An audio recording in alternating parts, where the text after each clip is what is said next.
Telugu Desam party ఒక రాజకీయ party కాదు, ఒక సేవా సంస్థ. ఎన్టీ రామారావు గారు డబ్బులు సంపాదించాలి, పేరు ప్రతిష్టలు సంపాదించాలి అనుకుంటే సినిమా నటుడుగా 35 సంవత్సరాలుగా తెలుగు వారి గుండెల్లో చెరగని ముద్ర వేసి అపారమైన కనుక వర్షాన్ని కురిపించే మరి చలనచిత్ర రంగంలో ఉండి, నేను చలనచిత్ర రంగంలో మనుషులకు ఉత్తేజం కల్పిస్తాను, అదే రకంగా మనోహరాన్ని కల్పిస్తాను, నన్ను అభిమానించే కోట్లాది ప్రజలకి నేను ఏ రకంగా సేవ చేయగలుగుతాను.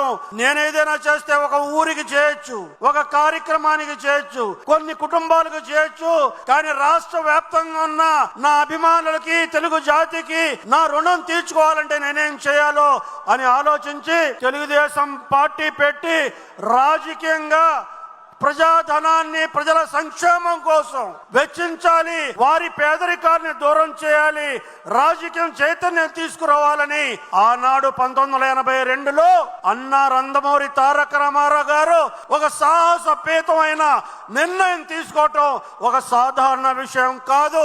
ఈనాడు 1980 ఆ ప్రాంతంలో పుట్టిన వాళ్ళకి అన్నగారి గురించి తెలియకపోవచ్చు, కానీ ఈనాడు ప్రతి తెలుగు జాతి వాళ్ళందరూ కూడా అన్నగారి గురించి తెలుసుకోవాల్సిన అవసరం ఉంది.